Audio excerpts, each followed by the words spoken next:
Hello and welcome to Hockey Talk. I'm Jaret Schneider along with Matt Durnan here on Shaw TV. It's our brand new show we've started here. We're going to talk some hockey. We'll talk some NHL. We'd like to welcome all our viewers in Flin Flon and the Paw as well as right here in Thompson. Matt, do you want to?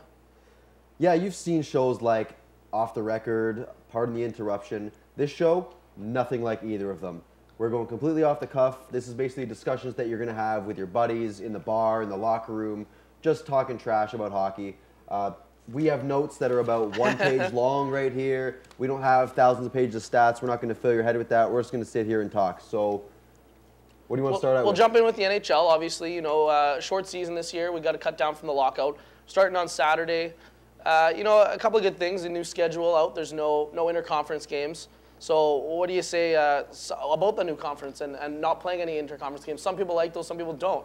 I like it. I mean, I'm a big NFL guy, big MLB guy, so I do like the interconference play here and there. But really what it comes down to is how you're going to do against your own conference is what matters. You know, you breed that competition. And divisional games too, right? Yeah, it's much more competitive. You know, I want to see those Toronto-Montreal, those Vancouver-Calgary games, those Edmonton-Calgary games, Ottawa-Boston, Toronto-Boston, those rivalry games. You know, get more of those. The more of those you have, the better it is for the game. Yeah, absolutely. I would agree with you on this. I mean, obviously, sometimes you like to see these interconference games because then, you know, when you get to the Stanley Cup final, you get to see, you know, New Jersey, who played LA last year, you get to see them maybe once or twice, not necessarily how it's going to go in the playoffs as well as how it went in the regular season. But, you know, I like this, I'm the same way, you know. This year, 48 games, we're just about half the size down, a little bit over, but you still get 6 divisional games. You kind of have to, though, right? You still get Toronto, Montreal, you know, 5 or 6 times. Yeah, you kind of have to. You don't want to see games where you've got teams like, you know, Montreal, Boston, Edmonton playing teams like in their opposite conference. You don't want to see Toronto playing Anaheim in a meaningless game that means nothing to either especially team such a short in the standings, season, you know, and the travel. And you don't want to kind of cut down from that.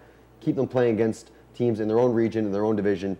Keep the competition level high for such a short season. Keep the fans interested, you know? And keep it rolling. And as well as some of the things that come into play in a short season, you know, obviously fatigue and such the cram schedule. They're playing it, I believe, in 9 weeks out of a whole 25 rather than they're playing at 9. They're playing more games in half than 25. So, I mean, it is a much condensed schedule. They'll be seeing lots of times they play 2 games in 3 nights, like 1 night off, and then they'll end up playing back-to-back. 3 and 5 as well, right? So, yeah, so some things come into, like, fighting, you know, like as where, you know, in playoffs you don't see a whole lot of fighting games.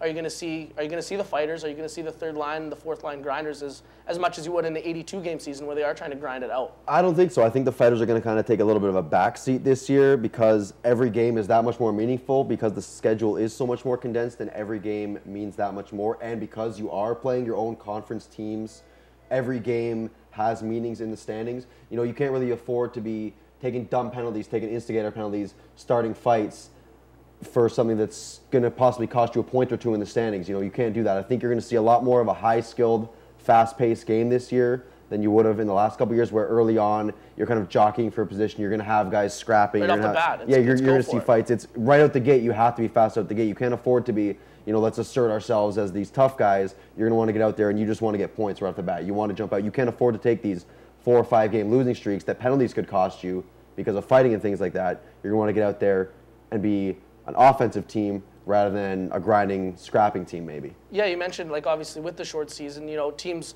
you can't afford to go down. You can't afford those 4 or 5 game losing streaks that some teams have during the year, especially out the gate. Because, I mean, right off the bat, you know, you go down 5 games, you could be out 6, 7 points right off the bat 5 games in, right? Exactly. Obviously, you don't want to be out that in such a short season. And again, going back to the schedule, when you've got every team in your conference is playing each other, those teams that you're chasing are going to be getting points every night, so you can't be just throwing points away. You can't be throwing them away. You have to. Every game is basically a playoff game. There's implications with every game now that the conference, every game is within your own conference. Yeah, so like you said, going back to the fighters, obviously, I think you might see them a little bit just as because of such a condensed schedule. You know, obviously you don't want to give up points, but you might see them on and off every time and now, every game to, you know, maybe give the Ovechkins, the Crosbys, and the Malkins a little bit of a rest. Or a little bit of protection. A little bit of protection, right? So, yeah, that's I don't know, you might see it. Okay, so let's stick with the competition for a second now. Who's going to benefit from as I think it's going to be a faster pace. The fighters are kind of beaten to be pushed by the wayside. In a season this short, they might be getting even less ice time, maybe 2-3 shifts a game.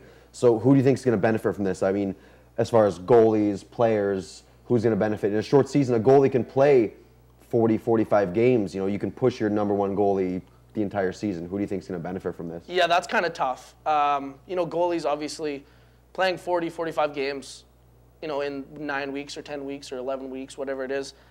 I think the backups will play a huge role in this. They'll play a huge role in such a short season because if a backup can come in, and get a win, it makes it so much easier for the starter and the team for the rest of the year. Because if your backup if you can get trust in your backup, teams like the Rangers who have Lundqvist, if their backup can come in and get a win, a solid win. Will Marty be on this year still again? Yeah, you can use him more throughout the year, right? The coach, they can have more trust in the backup and give Lundqvist the night off, which can benefit him as well as the whole team, obviously, throughout the rest of the year. But at the same time, as it all goes back again to the condensed tight schedule and the competitiveness of playing all your own conference. If you start getting on a roll with Lundqvist, say a guy like Lundqvist or a guy like Pekka Rinne in Nashville, who are bona fide number one guys, when do you say, we've been on a 7-8 game roll here? Do you rest him and risk blowing your momentum, or do you kind of let him play it out until it runs dry? Or it's going to be tough for all the coaches to really know when to play your backup and when not. You want to rest your guys. You want to have them fresh for playoffs, but at the same time, if your backup comes in and blows you a couple points, you're going to look back and say, maybe we should just stuck with the starter all the way through and let him play, right? And then that's what's going to happen. If the backup does come in and lose a game, lose a couple of games off the bat, like let's say your backup 15 games in is 0 for 4, 0 for 5, you're not going to play him a whole lot. Lundqvist, just dump him on the bench. John Quick they're going to play the whole season. So for that, and then it comes into skaters, right? Breakout performers. What do you think about breakout performers maybe for this year? I think it's going to be all about the young guys. Realistically, it's not a season where you can afford to stumble out of the gate, or you can take the first month or two to kind of settle into your stride, like we saw with teams like New Jersey last year, who came out of the gate and were absolutely atrocious, and then around December, January time, Brodeur started finding his game and New Jersey started tearing up the league. You're not going to have time like that this year. It's going to be the young guys, the guys like Eberle, Sagan, Taylor Hall, Ryan Nugent-Hopkins, these young guys who are still fresh and still coming into the peaks of their career and come right out of the gate and are going to be in top flight shape and don't need that month or two of NHL game speed to get up to their game and actually find their stride. It's going to be the guys who are young, who have been playing in the AHL, and who are ready to just step up and can take that leap immediately into game speed and are going to need that workout. Yeah, it's going to be the guys obviously like Eberle and Hall and Nugent-Hopkins who've been playing in the AHL and they've been playing together. Where most guys, they go over to Europe and you see some guys playing with opposite teams, guys who aren't even on the right team, right? So you get teams like that who are moving into the minors, and obviously with the Oilers signing Jeff Schultz, they're playing with like their number one power play in the AHL, and obviously they're dominating. They're playing just moving up as a unit. They're just moving up as a unit. So I could see the teams like the Oilers definitely benefiting from things like that and from the lockout. So, yeah, I could definitely, I would agree with you on that. And then, yeah. So what do you think about for teams-wise then?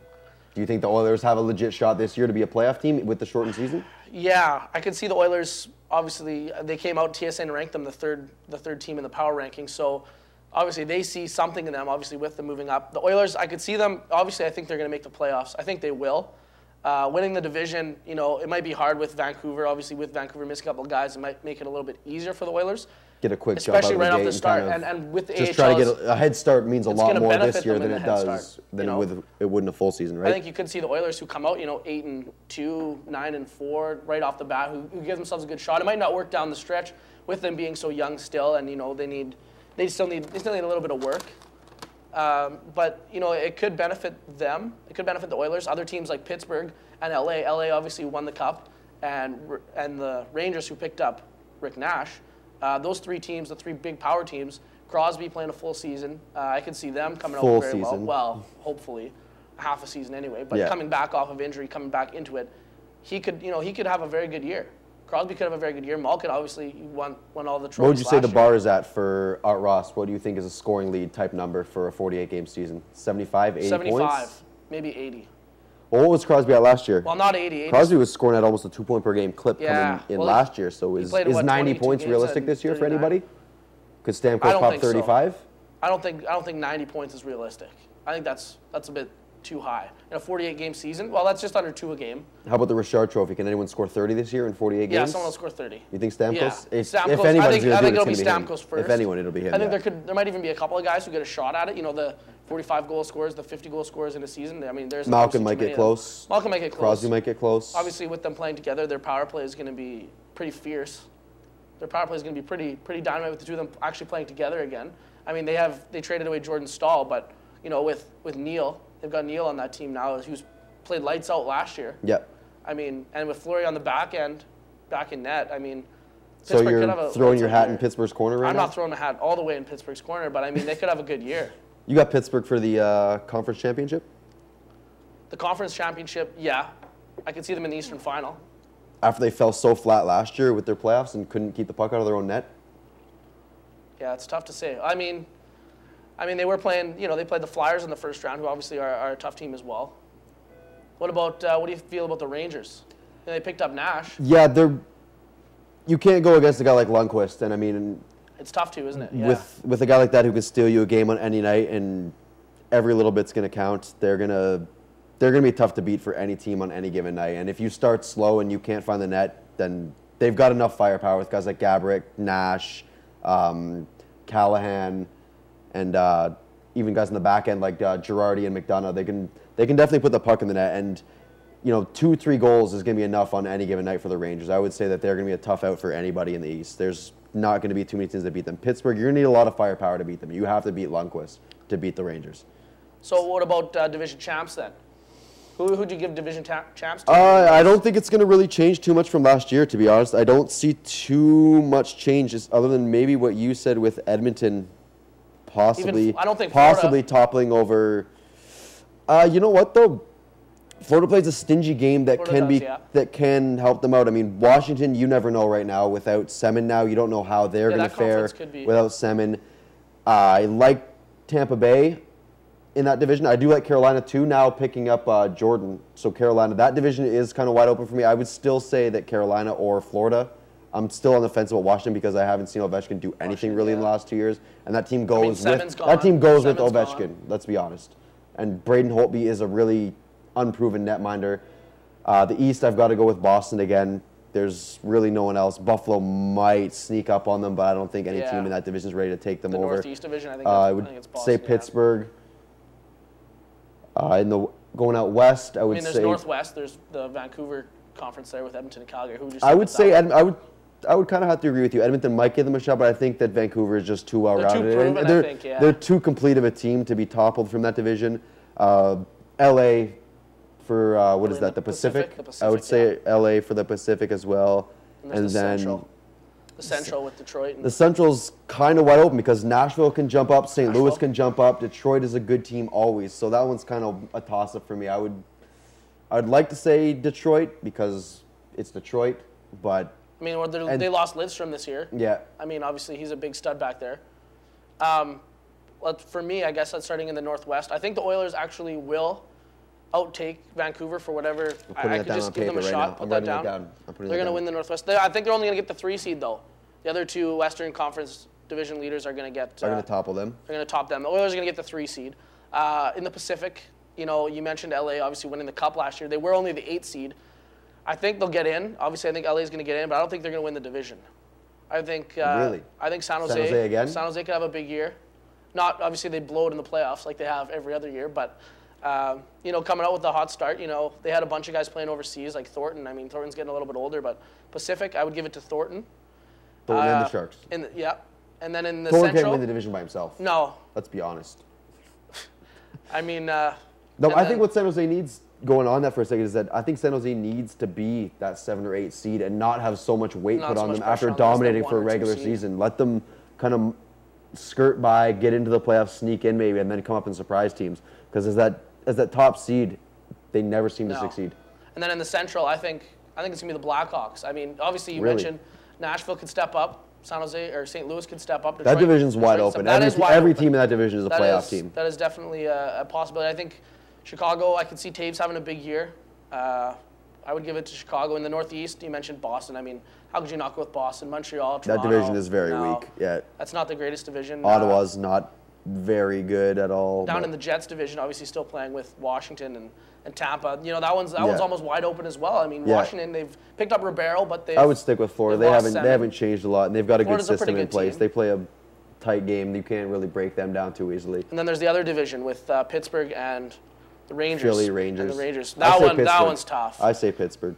I think they're just too talented, and having Crosby is just going to be tough to beat them. I think the Rangers are going to give them a good run, though. The Rangers will be up there. Oh, it'll be a The Flyers will have a good year. I mean, they've traded Van Riemsdyk away. I still don't believe in Brizgalov, though. No, Brizgalov and his science jokes. So that's division champs. Okay, so how about we rank the Canadian teams? Okay, yeah, we can rank the Canadian teams out of 7. Out of 7. There's 7, yeah. Number 1. What do you say? You've obviously got Edmonton, because if you got Edmonton, I gotta have to go with Edmonton. You have to go with Edmonton. Okay, so maybe Edmonton. You with Edmonton. Then it's got to go Vancouver for me. I got Vancouver at 1. Vancouver as 1. Okay, so you got Van as 2. I got Vancouver as 2. Van as 2. Okay, I'm gonna go off the board here, and I'm gonna say for the 2. I'm gonna say the 2 is Montreal. Montreal, okay. I'm crazy like that. They haven't signed Subban yet, have they? I don't think they have. Not as of right now. No, not as of yet. Okay, so how about for your 3? You got Edmonton, Vancouver. Montreal. I go with Montreal. Now you're gonna go with Montreal. Okay, I'm gonna go with Edmonton at 3 now. Okay, so we flip flop the 2 and 3. That's right. Now it's kind of so we got Ottawa, Winnipeg, Calgary, Toronto. I would go with Calgary at 4. You think? Yeah. With the Ginla and the new coach Bob Hartley's in there coaching the Flames. Kiprusoff, a short season, Kiprusoff can still it'll do definitely enough benefit games that he can help them out. I think he's played too many games. I think Calgary could be a playoff team just by well, he doesn't have to play that many games. Yeah. Right? He doesn't have to be overworked. That's right, with the short season. They could give him a 25, 30 game workload. That's 2/3 of a season. That could be enough for them to get in the playoffs. So for me, for the 4, I don't think it's Calgary. I'm not believing in the Leafs yet. I might have to go with the Jets. I think the Jets are going to get in. Okay. I think it's tough. It's close, though. I'm tough on that one with Winnipeg. Yeah, I had Winnipeg at 5. Winnipeg at 5. Yep. I got to go with, for my 5, I might have to go with the Senators. I got to go with the Senators. And I had for the 6? Toronto at 6 and Sens finishing worst. Okay. And I have Calgary and then Toronto. Yeah, you got Toronto as the worst. I think Toronto has the lowest team. Toronto hater. It's tough. I still picked them at 6, so. I mean, I think they got a lot of work to do. I think they got a lot of work to do. I mean, they still obviously hopefully Reimer will have a big year. Goaltending's a huge question. It's a huge question. It's a question on every team. I mean, you got to have good goaltending to do anything in the playoffs. You have to. Okay, so book it. We're gonna mark this down, and then come season end, we'll see who's more accurate. We'll keep that. Speaking of picks, how about another thing we're gonna do? This is what we're gonna do every week. Yep. We're gonna pick a couple games of the week. We'll do 7 games, 1 for every night. We'll pick games of the week. Obviously, with these are games that we think are going to be competitive. We're going to be competitive games. We're not going to pick games that are televised, unless you've got the whole NHL. And we'll pick different teams. We'll throw in different teams. Games that might be competitive, that are good matchups, not necessarily the main network games, but games that we think will be competitive. So for the first week, since we start on Saturday, and we're going to be doing this on Wednesday, we'll pick Saturday to Tuesday for this first week. We'll pick 4 games, and then from then on, we'll start with 7. So for Saturday night's game here, the opening night, for the game we pick the Jets and the Sens. 2 o'clock game. It's the Jets. It's a home team. So I got the Jets ranked ahead of the Senators, so I'm going to go with the Jets. You're going to go with the Jets. Okay. Well, then Jets are at home. They're coming out firing. They got that crowd. Ranked 4th. Sens ranked 5th. I got to go with the Jets. Just because they're at home. The Jets? They're at home Saturday afternoon opening season. We'll take the Jets. Both go with the Jets. And your boss is a Jets fan. My boss is a Jets fan. Our cameraman Paul here is the biggest Jets fan you've ever seen. I think he's wearing Jets underwear right now. So go with Jets. I can't see it, but I can see his Jets hat and his Jets gloves and his Jets jacket. So for Sunday's game, we got a possible Eastern Conference final matchup for this year. Which one's that? Both playoff teams. We got the Rangers and the Penguins. That's a tough game. First game out. It's a Sunday.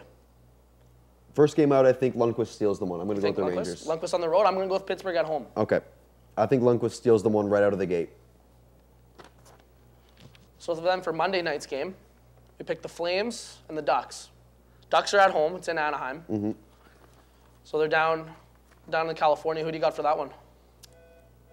I'm going to go with Calgary. You're going to go Calgary? Calgary. Okay. I think the Ducks, playing at home, Calgary, I don't know. I think they're going to need a little bit of work to get into the year. So I'm going to actually take the Ducks. And for Sunday's game, for Tuesday's game, this is Tuesday now. Last game of the week, our 4th game. Flyers and Devils. I mean, both playoff teams last year. Yep. Competitive this year. You know, they both could have shots at it, really. I mean, the Devils, you know, if Kovalchuk comes back fire and ablaze, and I mean, the Devils could have a big year too. I got to go with the Flyers. I just think the Devils came out really slow last year. I can see that happening again this year. I don't think they're going to make a playoffs this year. I think that they're going to come out slow, and they're not going to be able to regain in time. I got to go with the Flyers. There's too good of a team. I agree with you on the Flyers on that one. You know, they're going to come out hard. I mean, they've traded Van Riemsdyk, but they've upgraded their blue line there with Luke Schenn. So the two Schenns are going to be playing together. So that I got the Schenns and the Flyers on Tuesday. So we agree on 2. So we agree on 2, and we'll change Disagree up on 2 3. difference. So we'll do that throughout the year, and then at the end of the year, we'll come back with. We'll keep a tally. We'll keep a tally going, and we'll see kind who's of compare smarter the end or of the dumber. year. So I guess that'll pretty much do it for this week's show.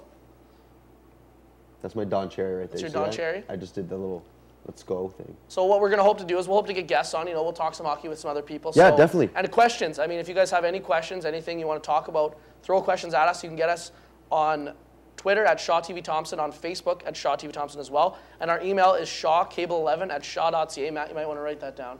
Just kidding. So that you can get us any questions. I'm going to email some questions. You can email us some questions, or if anybody wants to come on the show, I mean, yeah, you can get us on that too. Come talk hockey with us. We're pretty much open to anything at this point. I mean, first week it's kind of a feeling out process. We'll see how things go the rest of the year. A pilot. Kind of a pilot. So that pretty much wraps it up here on Shaw TV. I'm Jaret Schneider for Matthew Durnan. Thanks for watching. We'll see you next week.